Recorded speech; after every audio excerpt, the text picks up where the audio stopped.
Nous avons la loi de la vie qui est en Christ, le Dieu dont la gloire brillait sur la face de Moïse, alors voilé, a rayonné sans voile dans nos cœurs. Il n'y a pas de voile sur la face de Jésus-Christ et cette expression sans voile est révélée dans nos cœurs par le Saint-Esprit.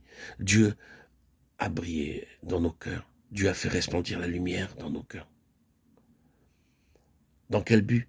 Comme pour Moïse, dans le même but, pour faire connaître aux autres la pensée de Dieu. Comment les hommes, en effet, en viennent-ils à connaître la pensée de Dieu? Par la manifestation de la gloire de Dieu sur la face de Christ, telle qu'elle rayonne dans notre vie intérieure. Christ en nous, l'espérance de la gloire. Dieu a illuminé nos cœurs de sorte qu'il a fait de nous, non seulement dans ce que nous disons, mais dans ce que nous sommes, une expression de Christ, donc une révélation de Dieu. Voilà le ministère. Si nous appliquions ce critère à tous les ministères d'aujourd'hui, je me demande quelle proportion survivrait à l'épreuve.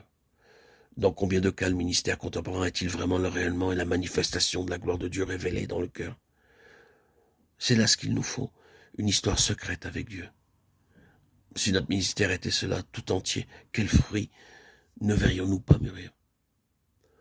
Nous avons ce trésor, cette révélation du Seigneur Jésus dans nos cœurs, dans des vases de terre. Il veille à ce que nous ne puissions pas prendre pour nous la moindre gloire ou devenir un objet d'attraction ou d'intérêt pour les hommes, afin que cette extraordinaire puissance soit attribuée à Dieu et non pas à nous. Quelle merveille que cette révélation intérieure de Jésus-Christ, l'extraordinaire puissance de Dieu révélée dans nos cœurs. Est-ce que vous demandez à Dieu de la puissance pour votre ministère? Ouvrez vos cœurs à l'extraordinaire puissance de Jésus-Christ. Elle ne peut être dépassée. Il n'est donc pas étonnant que l'effort de l'ennemi tende à aveugler les pensées. Car une fois que cette lumière de la connaissance de la gloire de Dieu sur la face de Christ a pu se frayer un chemin, le crédit de Satan est ruiné. C'est la révélation de Jésus-Christ qui le met en déroute. Quand le Seigneur Jésus sera manifesté, l'empire satanique aura vécu. Et l'extraordinaire puissance dans ce ministère, c'est cette lumière de Dieu qui brille dans nos cœurs pour révéler en nous sa gloire sur la face de Christ. Ce n'est pas nécessairement un ministère du haut de la chair, mais c'est le ministère du Seigneur. Il faut qu'en toute chose, la puissance de Dieu puisse s'exprimer par nous. Ce ministère est une manifestation de Jésus. Il a plu à Dieu de révéler en moi son Fils, pour que je le proclame parmi les païens. Ce qui a fait de Paul un missionnaire, c'est une révélation de Jésus-Christ dans son cœur, qui se transmet aux autres, en sorte qu'ils virent Christ en lui. Et la prière que nous devons faire monter à Dieu, c'est que la part qui nous incombe dans ce ministère soit réellement cela.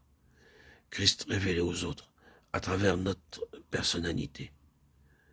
C'est la gloire du Père qui se met alors à rayonner, et rien ne tient devant elle. Il est donc de toute importance que le vase soit tel qu'il n'obscurcisse pas la gloire de Dieu. C'est pour cela que Dieu le maintiendra dans la faiblesse, afin que tout soit à sa gloire. C'est un ministère auquel les puissances de ténèbres elles-mêmes doivent s'assujettir. Ce n'est pas ce que nous disons qui compte aux yeux de Dieu. C'est la mesure dans laquelle la gloire de Dieu, savoir Jésus-Christ, est impartie aux autres par notre entremise. C'est le ministère de Christ, et il ne devient opérant qu'à proportion de ce que Christ est en nous. Le voilà, l'examen d'entrée, le certificat de capacité.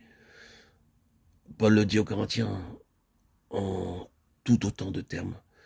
C'est vous qui êtes notre lettre connue et lue de tous les hommes.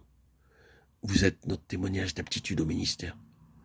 Par quoi il veut dire qu'ils sont indirectement le résultat de ce qu'était le Seigneur Jésus dans son cœur pendant son séjour à Corinthe. Ce qui accrédite vraiment le ministère, c'est ce que le Seigneur est pour nous dans notre vie intime.